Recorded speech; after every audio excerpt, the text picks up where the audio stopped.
sort of forgotten that there was a class today.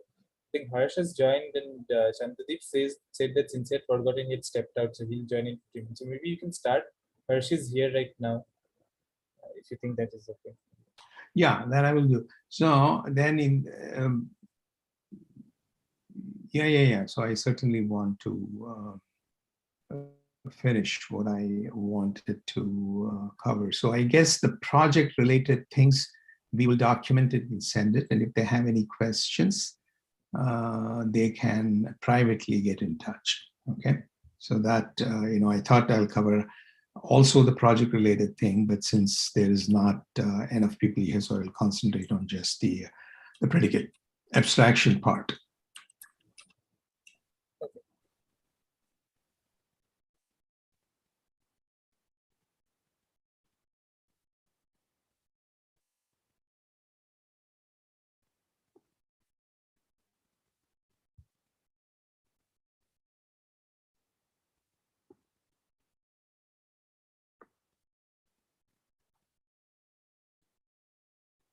So is this big enough, or do you want see if I can make it this big?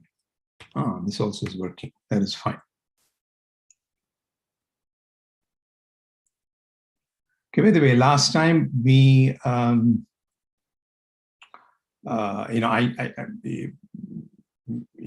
showed you how the fixed point computation can be done using the same algorithm. Okay, that we did. So that we used for abstract interpreter to also compute fixed points in terms of the on the abstract model, which is on the model that is constructed using the set of finite predicates. Okay, so everything is done the same way as far as propagation is concerned.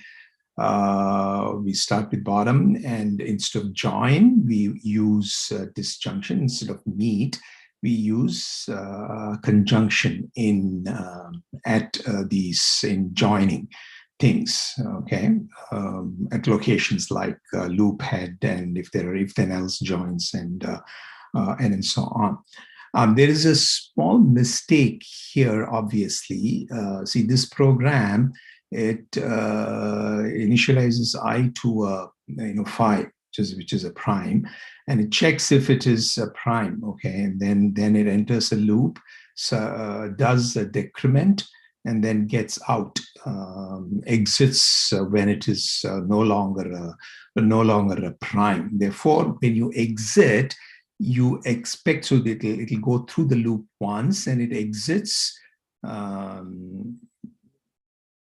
Okay, it's yeah, and it exits when it's not a prime. So therefore, the concrete model, when it exits, it has to satisfy not this assertion. Okay, so what you when it exits, I will be just 4 because it's been decremented, and it's no longer a prime, and it comes out, and therefore, what should be true is I not equal to 0 and even of I. Okay, that it'll be even in this case. So that there's that mistake here. So that's the assertion we are checking, which holds true for this program.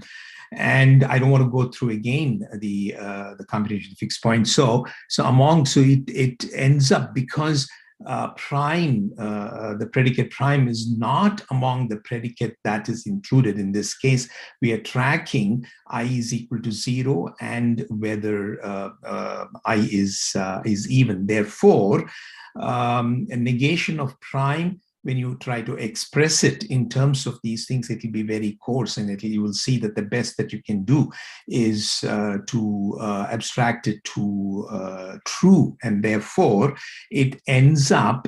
So while there's also another mistake here, what in reality, what you should get outside if you had a precise abstract model is 0, 1. Okay, 0 it says I is not equal to 0 and 1. That is the correct output. Instead, it also ends up adding 0, 0 and 1, 1, pretty much everything is added. Therefore, both 0, 0 and 1, 1, because of this coarse abstraction for knot of prime, you end up getting a lot of imprecision here, and this assertion therefore gets violated for the case where it is 0, okay, 0, 0 and 1, 1, which are really spurious. Okay, so that's one small observation that I wanted to make. Now, I wanted to also draw attention to I want to point out the difference. Okay, for example, you could, if you take the interval domain, compare abstract interpretation, the static analysis for a domain which can, in principle, any abstract domain can also be expressed as a set of predicates. So, for example, if you're using interval domain, then it can be, over, say, a single variable x. So you could construct, if x is between some lower bound and upper bound, that can actually be expressed as two predicates, that x is greater than or equal to L, and another predicate which x is less than or equal to U. In that sense, there is similarity, say, for example, so they have that abstract domain, but there are also significant differences, okay, that I just wanted to draw your attention and to help you understand. See, the abstract domain, whereas here we only have finite number of predicates because the lower and upper bound are parameters to the interval domain used in abstract interpretation. Therefore, really, it's as though that the domain there has infinite set of predicates, because here you cannot, these predicates take specific lower and upper bound. You can have a predicate to represent p is less than or equal to some constant 2, or it is greater than or equal to some other constant 0. Okay, so in that sense, since the predicate abstraction restricts itself to abstracting using a finite set of predicates, it is not as powerful as, say, having these the finiteness. The requirement for having the finiteness predicates will put a restriction. It's, if you truly interval domain of the kind that is used in static analysis really will require infinite number of predicates, okay, for all possible lower and upper bound values, okay. So that is one. So when you abstract it here, since you are forced to use finite set of predicates, you only get a finite model. But there is, in another sense, this predicate abstraction, the way the fixed point is computed, gives more precision than than when you do in static analysis on a particular domain. So let's taking the example of interval domain.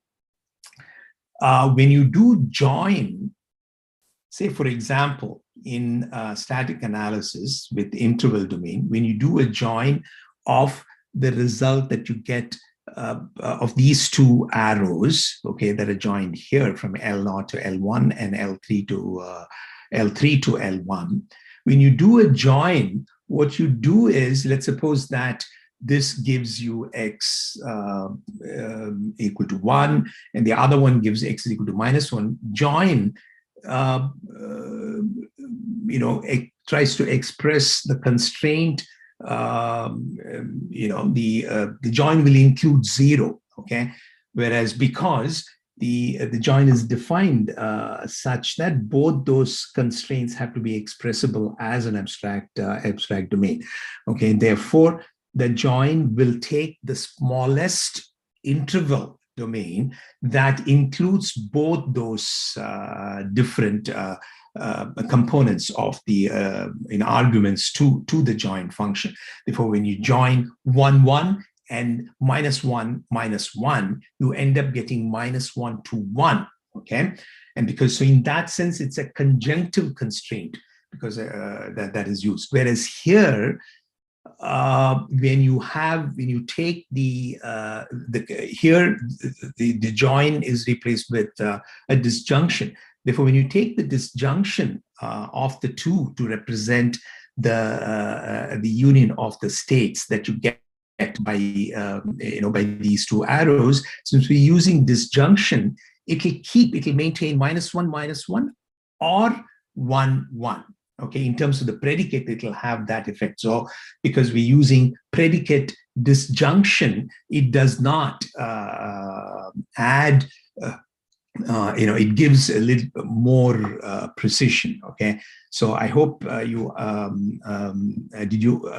I make myself clear there? Okay, because you're using disjunction, so join over abstract domains there are defined in terms of getting a conjunctive domain, whereas here disjunction, since we're using disjunction, you could keep them separately. So in that sense, you get a more higher precision, even sometimes with a finite number of predicates. Okay. So what do I want to do today in the class is to go back to my, where is the CGAR? Is it later? Yeah, I guess so.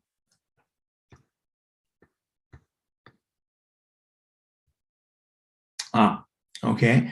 So we kind of did number 1, number 2. So then I showed you how the abstract model could be checked, could be verified by computing the fixed point and then checking the assertions. Okay. So now today I just want to cover as much as I can in the time that I have, as to how you generating counterexample and how do you do checking to see if it is spurious, and if it is spurious, what is it that we can actually analyze the source of the spuriousness and see if the model can be refined, in the sense it can be fixed to eliminate that spurious in your model. That's what refinement means. Those are the two things that I want to cover today. Okay. So let me go back to our simple example, the running example that we're using. So this is the abstract model that we started out with. Okay, I hope you remember that. This is a question here. So Dakshina, yes. This for CGAR, I'm pretty much using Kroning's book.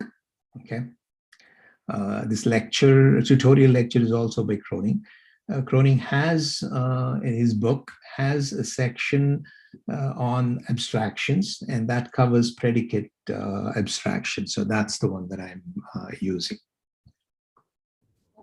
So, for example, if the property that you're checking, that you want to check is if X is greater than Y, which is one of the predicates.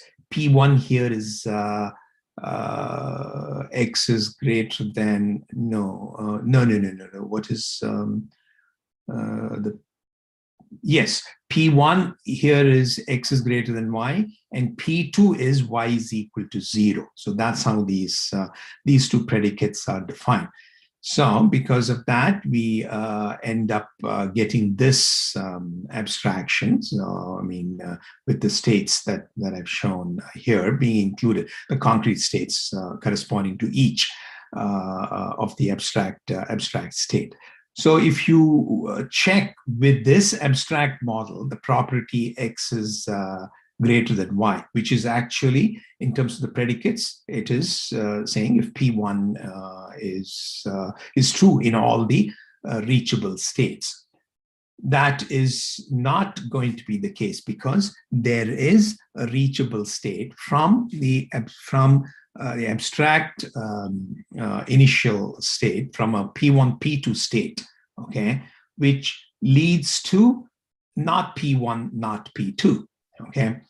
And that is so there is in the abstract model the property P1 gets violated because a not P1 state is indeed reachable from the initial state, whereas that is spurious, because when you translate that trace into concrete trace, that is not feasible, because and the reason it is not feasible,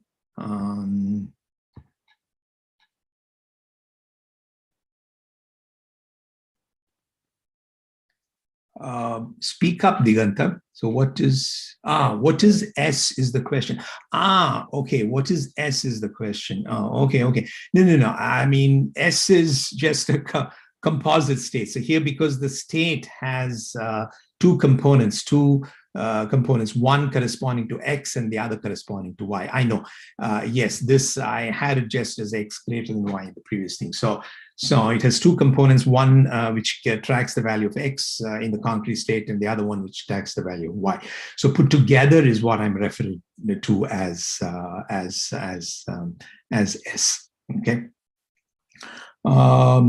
So, and this is spurious because when you, P1, P2 state also includes X is equal to 1 and Y is equal to, Y is equal to 0, because that's how, for this predicate, this, you have to include every state that, since even if there's one state in the concrete thing, which is an initial state. So this, due to the imprecision introduced by the predicate abstraction, this initial state gets, this concrete state inadvertently gets added to the initial state, and therefore it is due to the imprecision introduced by the abstraction defined by this predicate that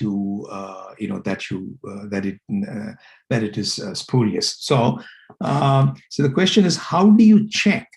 So in the abstract model, your counterexample trace is P1, P2, so that there is, and from that there is a transition to not P1 state. Okay, so how do you check this is spurious or not? It is simple. Okay, so you will have to first get apply alpha inverse pretty much to get the concrete version. So P1, P2. So the abstract model will produce P1, P2, and to not P1, P2. Then you can get the concrete version, and you can actually constrain to see if from X is great, from a state where X is greater than Y and Y is equal to 0. You can actually, just like CBMC checks, you can put that as and assume with your program, okay, and run the actual program, okay, to see if you can ever get to not a P1, if that is a negation of X less than or equal to Y state, okay. And you will see that won't be that won't be feasible. So and therefore the concrete version of this execution trace will be infeasible, which can actually be checked by running something like CBMC, because a counterexample that you generate for an invariant property is always going to be a finite trace. And therefore, a tool like CBMC, a bounded model checker, can be used after concretizing the abstract counterexample trace and then actually running it. By concretizing, I mean you can actually translate this the constraint, the start state in this, the constraint corresponding to the start state in the counterexample trace, and actually run the the concrete model, okay, and then check if it is indeed produces the error or not. If it does not, then you know that every trace beginning with that will not be feasible in the concrete model, and it is because x is equal to 1 and y is equal to 0 is not an initial state in a concrete model, and therefore it will not give an error.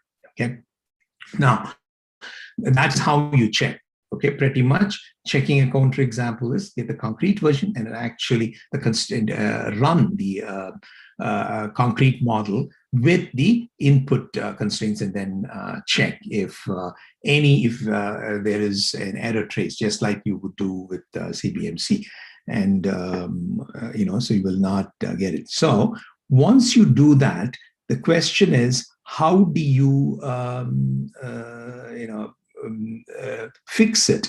Okay, fixing it. First, before you can fix it, you will have to see what the source of why exactly this spuriousness is being produced. Here, it was because the initial state had, in the abstract initial state, had something which was not exactly, had a concrete state, which was not exactly an initial state. But you can also, so pretty much what will happen is, but there can be several different reasons. For example, so take this example here. This is not a minimal model. If it is not a minimal model, it has some extra transitions and states. Say here, at least one of the state in this example, one of the concrete states was indeed an initial state. You can even have in non-minimal models, you can have extra transitions, like for example, in here, transition from P1 not P2 to not. So here I've just added one more transition, which is not even needed in the minimal model. And I've deliberately made this not P1, not P2 as an extra initial state. So therefore, you will get even, so your source, if it's a non-minimal model, analyzing the source, first you will have to check if it's a non-minimal model, then there are more sources for the for spuriousness. Okay, so here, in all cases, that when you concretize that the counterexample, that will not be feasible. Okay, so here, for example, this itself, the extra initial state that you have added itself is a counterexample. So you see that this state, not P1, P2, had x is equal to 1, and this itself was added as an initial state due to the over approximation. So that can be checked if indeed it is, if every state in that, and this, so this will, here the infeasibility is due to over approximation of the initial state. Otherwise, due to extra transitions that you have in here, you see that in the concrete state, this path will be infeasible. Whenever it is infeasible, either there is an initial state which has been inadvertently added due to the over approximation, or you will have such a failure state where the concrete version of the thing will have a discontinuity. It will not be really, there will be a missing transition here. Where there was a transition in the abstract model, when you concretize it, there is no transition from x is equal to 2, y is equal to 1 state into the error state, because, and that was because you added an extra transition here. So that's what you will have to check. Okay, you have to identify the failure state. Okay, And that is a state in which either there are no transitions at all going to its successor from that, or there might be transitions. We will see there is another possibility. In this case, the spuriousness was because there was no transition at all, and that's why the concrete version of this abstract trace is not feasible, because there's no transition from any of the states. Now, you can also have things,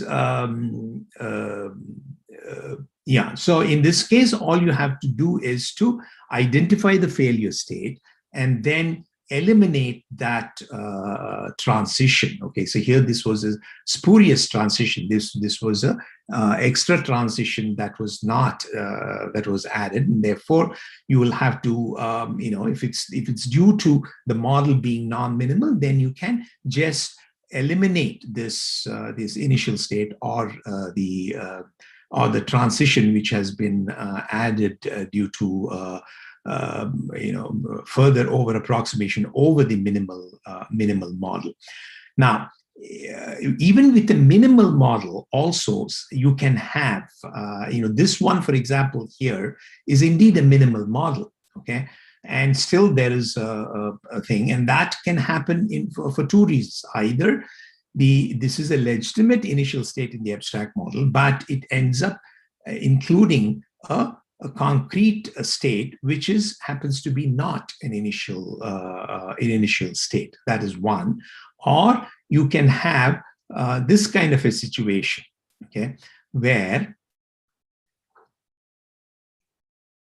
you see in this case, this is a minimal model, but it has, and the concrete concretization of this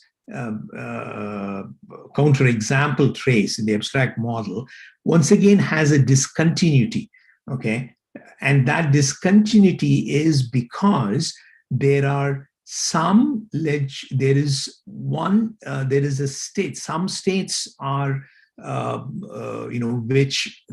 which are not reachable in the concrete state, that which might end up having a transition into the error state. Okay, so but as you can see, this one, x is equal to 3 and y is equal to 2, is not exactly reachable from a true initial state. In this case, the true concrete initial state is x is equal to 2 and y is equal to 0. And only in this state, this concrete state, x is equal to 3 and y is equal to 2, it gets included in this abstract state, but there is no transition from any initial state to that. And in that case, the failure state will have some states which are called dead-end states, which are reachable from an initial concrete initial state, but it also has certain states which I identify as bad states, which are not reachable from the real initial state, but end up having transitions leading to the error state, which is the not P1, P2 state in here. So the discontinuity, there could be either no transitions at all from the failure state leading out, or in this can also be a reason where there are certain unreachable concrete states which have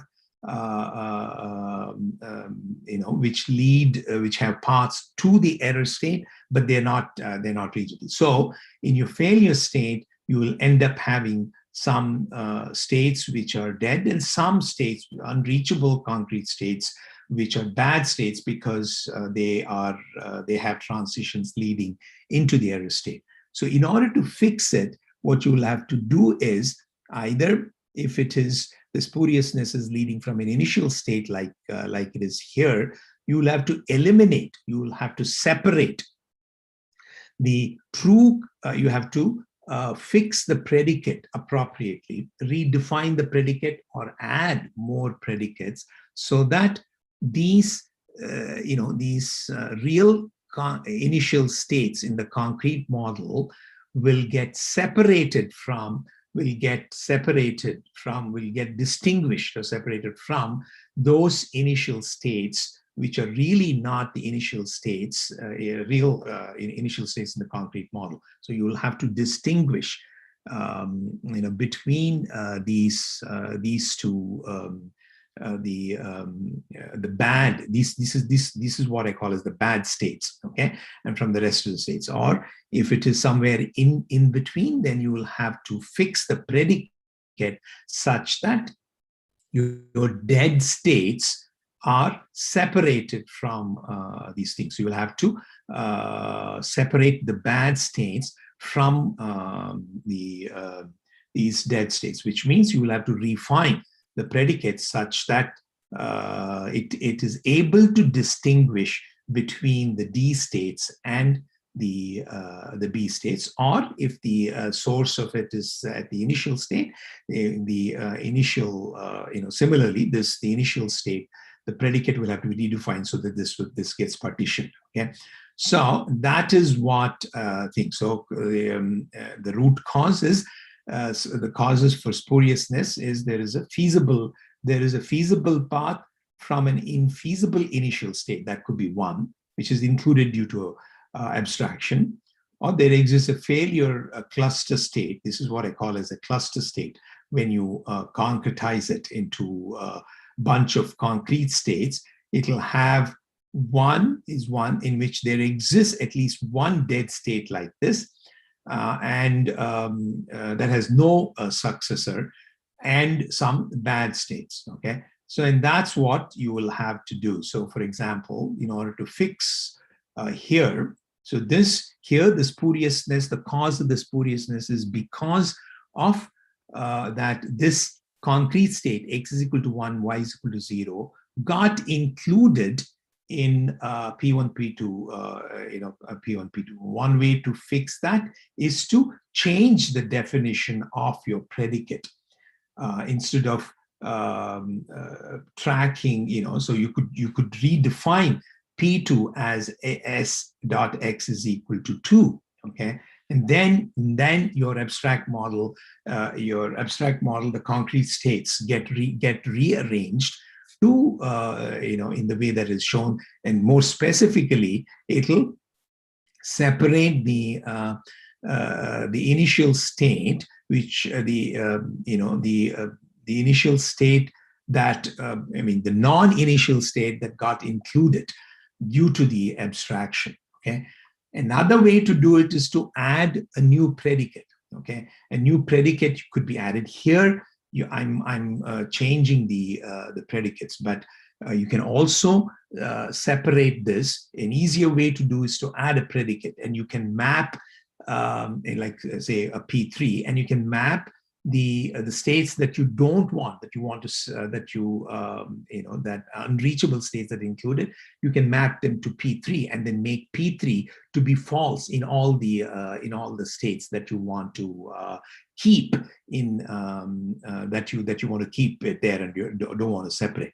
But of course, you can always fix it by either adding new predicates, one for every how you want, so that you can partition these things.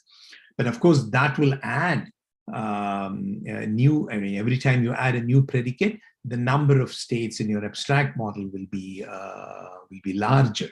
So if you can help it, you want to redefine the to see if you can redefine the predicates such that this spuriousness can be eliminated. And the way that you eliminate spuriousness is by separating those spurious states in the failure state cluster from the rest of the things, which means one of two things. In the case of either you have to separate the dead states from the bad states, and or in the case of initial states, the separate the bad initial states, which can be done using either introducing new predicates or changing the predicate. How you will determine the smallest set of predicates that you can do, and the new definition for the predicate. Now, that's a hard problem. It's a you can express. By the way, every step here can be checking the spuriousness I've already described, and identifying the failure state. Whereas, like I've done here, this identifying the failure state here, can be expressed. Each of them can be expressed as an appropriate query, as a SAT query, and then you can get it. And how, whether this check of whether there are dead states and bad states can all be expressed up as suitable queries, SAT queries to identify these things. But the task of fixing the predicate, okay, which is where I have, okay, is where I've shown here. That is much harder. So that will require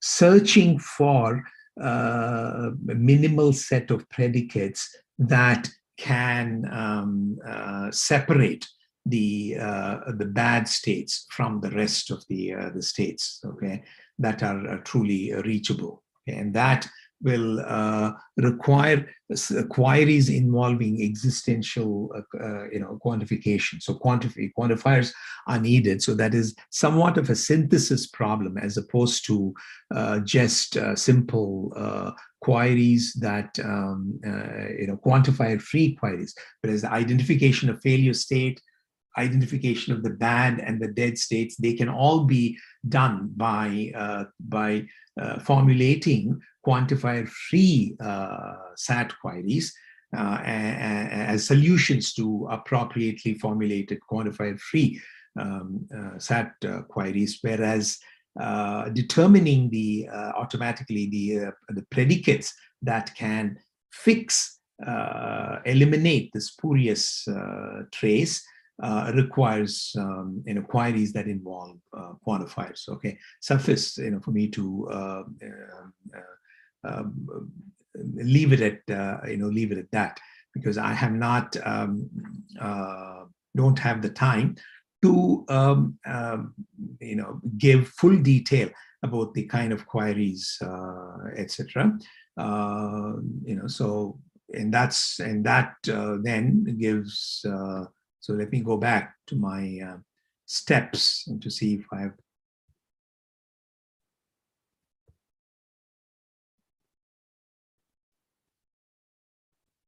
No. Where is it? And that's what. So refining the abstraction really involves synthesis of either new predicates or fixing the definition for the existing predicates, so you could eliminate that counter example. And the analysis of spuriousness checking, that can be done by with quantifier free queries. Okay, so so I will leave it at that. I know that I haven't given all the details, and I hope you got some idea of where the spuriousness comes from and what is involved in analyzing the root causing the spuriousness, and the way that you fix it is, if it's due to extra transitions and initial states that have been added in your model, it is much easier. You don't need to change the predicates. Okay, you can just get rid of refine the model by eliminating those transitions. But if it is due to the way that the abstraction itself is defined, because the predicates themselves were not chosen properly, then you'll have to fix that. Okay, that will involve changing the predicates. Okay, so So that is, so I will leave, yeah. So that is the summary. Okay, so any questions you have? Or any general questions? I'm,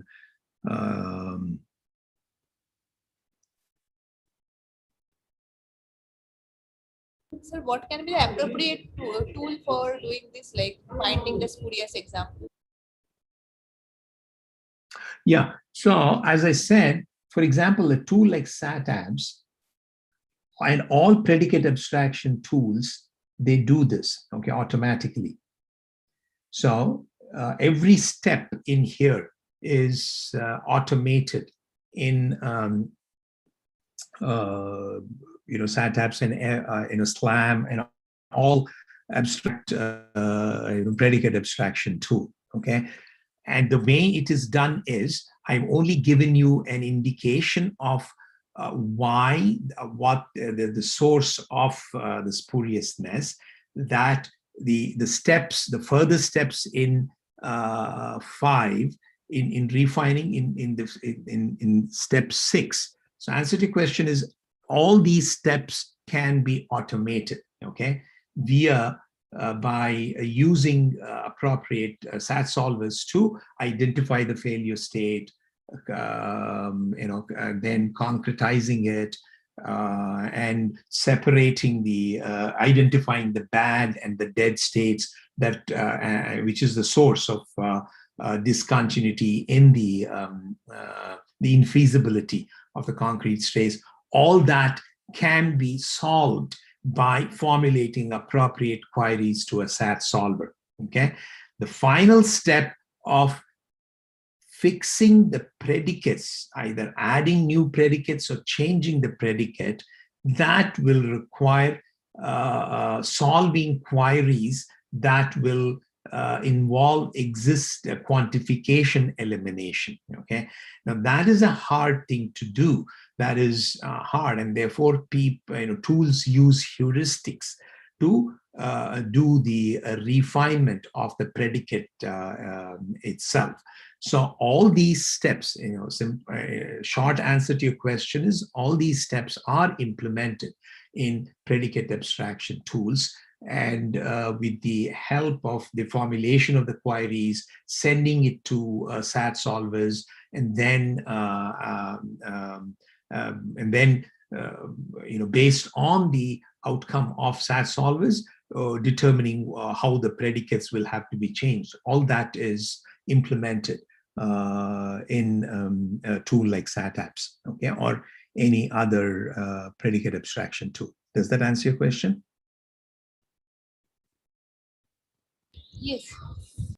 Yeah. So what I have not gotten into is the exact thing that is required. Now, to give you an example, so if for example, here. Okay, let me see how much time I have.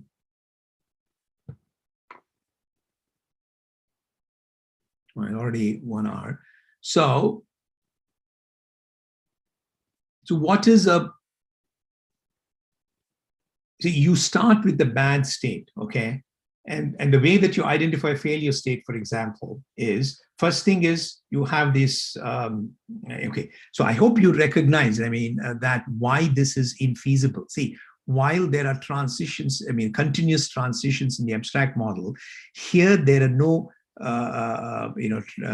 transition, because there is a dead end state in here, and then and the reason that you end up getting to a bad state here is from another state, okay? And therefore, there is discontinuity. Therefore, to identify this as such a failure state, you will have to start from the bad state. After you concretize it, start from the error state. This is the error state, okay, where the violation is detected.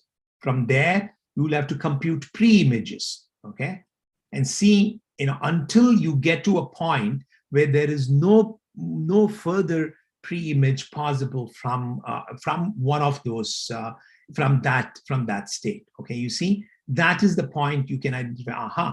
That there is a bad state which is which reaches to an error state, But then you will have to see, if there exists a state, that is what a failure state is. Inside that, since there is no predecessor here, but still there exists another state inside the same cluster. That's why I call this as a failure state cluster.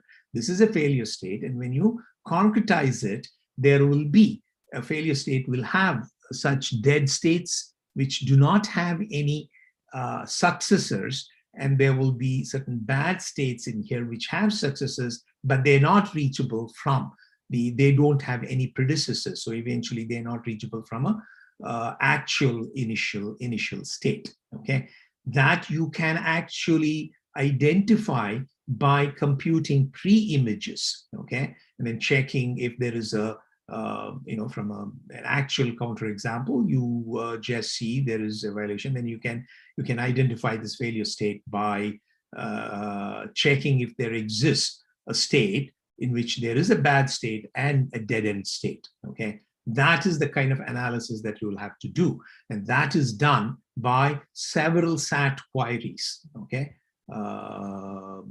which by checking if there is a pre-image and so on. So once, and that's how that it is, that those tasks are actually done through appropriate SAT queries to identify this, such a cluster state, and inside that, identifying dead state, which does have predecessor, but this bad state, which is does not have one, and therefore once you identify, then you will see that now you will have to split in order to eliminate this spurious counterexample. I'll have to split this failure state cluster to separate the bad states from the dead end states. Okay, and that can be done by predicate synthesis.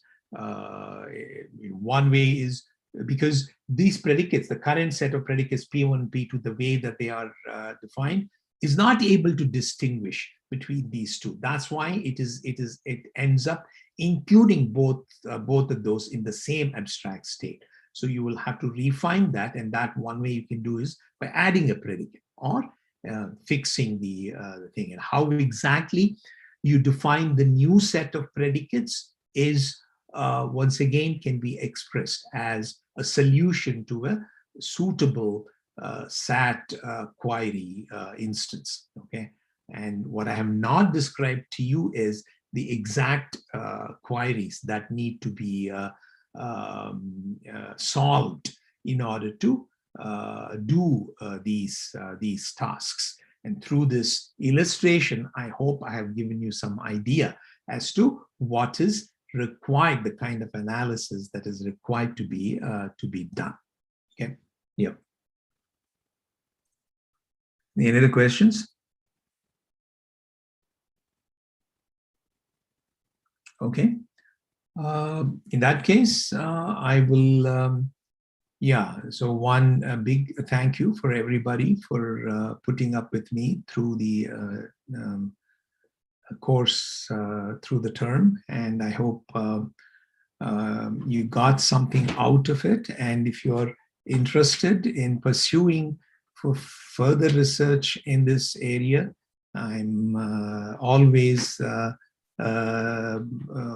open, with open arms, ready to welcome you, to help you or guide you in any way that any way possible. Okay, that would be my pleasure. So all these things, both abstract interpretation and predicate abstraction, other kinds of techniques are still very much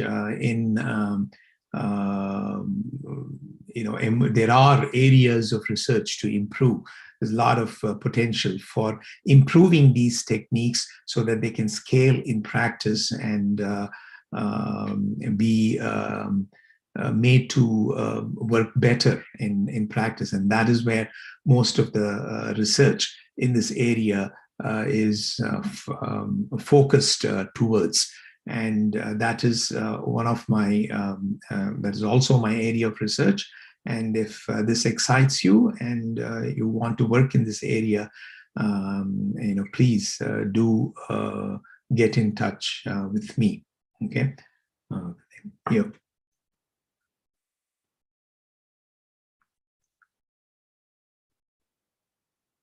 Okay. So well, thank you again, and I'll see you in the future. Yeah.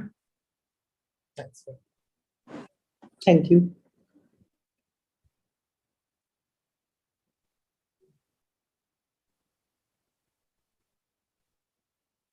Chandradeep is here. Chandradeep, is it too late, or you want to discuss the project? Diganta had done something, right? Yeah, I told sir about so that was with your modified Yeah, code, let right? me.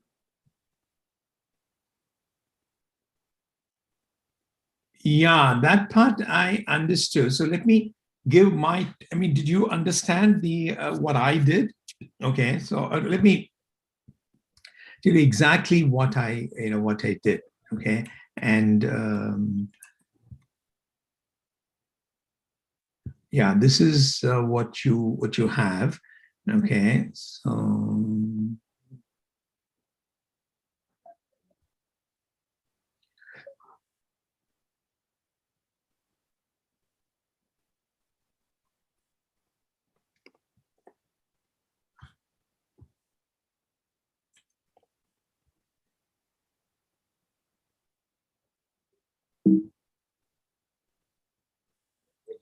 Yeah. See, my first experiment was, okay, inside this big loop.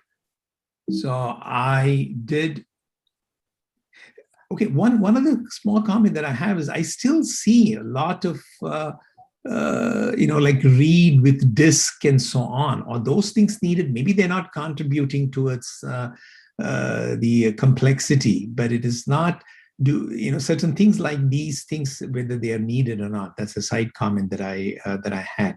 But really what I did was, I ran this thing with set opcode, okay, by and then it took me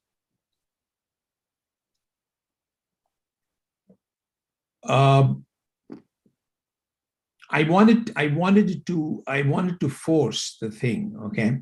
So with this explicit assumption like this, it was able to solve it in without these explicit assumptions, with set opcode as is, with inlining of set opcode. It took what 2000, like 2,500 seconds to complete one. Okay, and I was able to get a speed up with these explicit assumptions by stopping the inlining of set opcode. It scaled it down, a speed up from 2003 to 2,300 seconds to about 150 seconds. Okay, so that's how much of a speed up I was able to get with these things. Because if you do set up code and if it is inline, every time you will have to do a lot of bit vector manipulation analysis, and that too on a humongous sized bit vector. So if you have to do the thing, then so that is the experiment that I did. And I think without this, even to do one two iteration, we have to wait for a very long time. It consumes a lot of time. Therefore, that's why I'm saying, especially for task C, and I think this can be used even for task B. If you're doing task B, like what you have said, even with your way of simplifying it, maybe if you simplify it that way, and certainly if you want to do by unwinding the outer emulator loop, then I would certainly suggest to do it this way. Okay, otherwise it will take too much time. And this is one. And the other is to reduce it to one instruction at a time. Okay. And if you want to verify some program code, then you will have to do it one at a time. Okay. And you can, and that's what I've illustrated here. If you have a n instruction program that you want to check as part of task C2, then instead of you can do that in one shot monolithically by unwinding it, the outer loop, in the outer loop n times, where n is the number of instructions in your program, and that will not work. Even with this assumes to replace the setup code, you can do at most maybe 3-4 unwindings is my this thing. I mean it may not crash, but it'll take a lot of time. Okay, so but here with this, then what you'll have to do is to do one instruction at a time. You can, if you want to push the pre, you will have to first run emulator on the first instruction. Get a post and use that as the pre for the next instruction, and so on. Okay, so and you can you can do that, and that's what I have identified here. Yeah.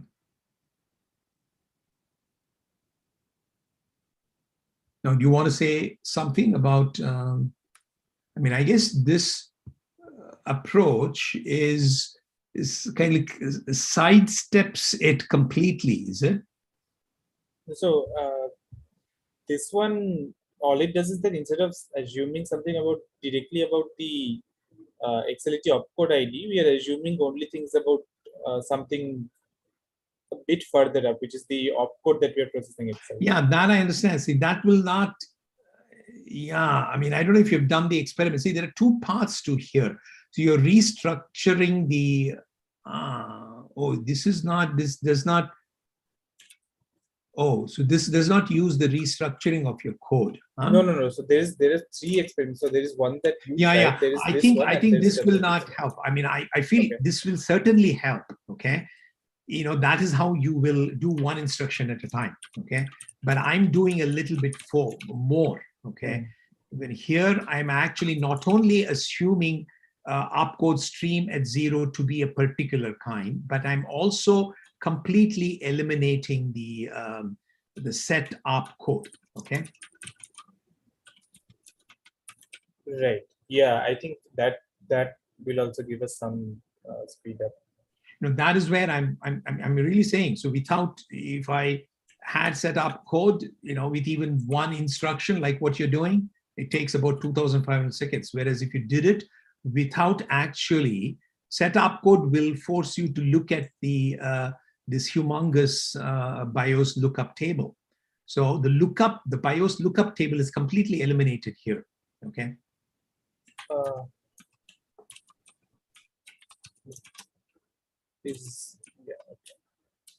I think BIOS lookup table is it is used in some other places as well. That is true. So it is used in other places. You're right. Therefore, you may have to at least this one. See, they are used in order to extract certain additional information about various arguments that you need and so on. Okay. And but you can do similar things there as well. Okay, wherever that you need. But even if you don't do it, but this is kind of the most common thing. Some of the other ones are instruction specific. Okay, and where it is not needed. Yeah, so you cannot. And I'm not saying that you can completely eliminate it. Okay, but yeah. So this is another one thing we wanted to say about any approach was that Z3 actually is extremely fast. So like it increases the number of times where we get verification error. But when we get verification success or failure, it takes way less memory and like way less CPU time instead of mini set. Yeah, so you can use Z3 by just passing the double dash Z3 library. Mhm. Yes, and And this like also, extremely I fast. think I even have for- not used. Yeah, so you're saying, oh, Z3 works better than this glucose, huh? This mini set. I think the default is mini set. Yeah, that's what is called glucose, I think. Say, for Okay. example, for example, But it is here also- it But the only says problem is that it sometimes instead of glucose giving syrup or verification something. failed or Always glu- yeah. but sometimes it instead of giving verification failed or verification successful, it will give verification error. So this is Z3's problem. That is, but it's just SAT, right? So that should not happen. Yes. But I think it won't generate a counter example on error. Z3 will not generate a counterexample. So instead of just success and failure, it has 3 states: success, failure, and error. When it's error, I don't think it will generate a counter example. Obviously, I mean, error is not a good thing. Okay, so if Z3 gives error, then which means that it had some things. Either it gave up or there was error. But But yes, it's extremely fast. It's like when Minisat was using 16 GB memory, it uses like 3 GB. It's Mhm. perfect. Well, you can try both. Yeah. Yeah. But I think what I will also scale it down to is I want you to, we will give we should give them specifically the instructions. Okay. A small set of instructions for which we want them to verify. Okay. right, yeah. Both for all the tasks. Okay. That we will. So I already have it for that. I can be like generate for any other. No, but I think do you want to do a few more, okay, than Yeah. just a single instruction? I would say maybe let them try about one move, maybe one arithmetic, one load store kind of a thing, and one jump. Okay, is what. Right. And they can do that for other things. And I was thinking that they could at least do a swap or a max function. They can write a max or a swap function, which will assembly code for a swap. Swap is a straight line function. Max will have if then else, so maybe it will have a jump. Okay, so once they have this load store and maybe move and Right. max Then, will, then yeah. we can verify whether like swap is correct. correct. Yes. Yeah. Yeah, but yeah, so there we'll have to use like unvoid it multiple times and so on. So I think okay. So I'm trying. I'll try this. Yeah, I don't know if Harsh is here. Okay, I know Chandradeep is. Harsh is here. Harsh and Yes, sir. Dhruv. I know you guys are there, but you haven't been participating or taking at least demonstrably taking any initiative. Maybe you are working. So Actually, like I had some stuff, so I couldn't like do it properly. So I'll be like do full on this project today. Like, yeah, as I told you, you were not there last time. If you want till another week, till the 20th, you're welcome to take it. Okay. what? So, could you repeat what you said? Originally, I had set 13th as the deadline for project. What I'm saying is that you're welcome to, you're free to take another week. Okay. Thank you. Post the thing if you wish to do. But the expectation, the documenting what we expect you to do for the 4 tasks and the solutions we are proposing to overcome some of the memory and the complexity issues. that we have already discussed. Okay, that will be documented and will be uploaded. Okay, and if you have doubts about those things, so we are always there to do it, but you will have to take the initiative. So, Right. yeah. Hmm. Because Chandradeep took the initiative, we have been communicating, we've been interacting with him, and therefore his partner has the advantage. Okay, although I don't know how much he's not been active in the last few things, but on your team, neither you nor Dhruv have been active. Okay, maybe you're listening to my lectures and with my mumbling and thing, maybe you're getting something out of it. But if you need any additional help, Right. I'm there. Yeah. Yep. So we'll email you like if anything's needed. Okay. Yeah. Cool. Sir, actually, I have to go right now for dinner. It's closing Okay. in 5 Yeah. minutes. I know. Yeah. I'm also going to end it. Yeah. Thank you. Yeah. Thank Bye-bye. you, sir. Okay. Bye bye.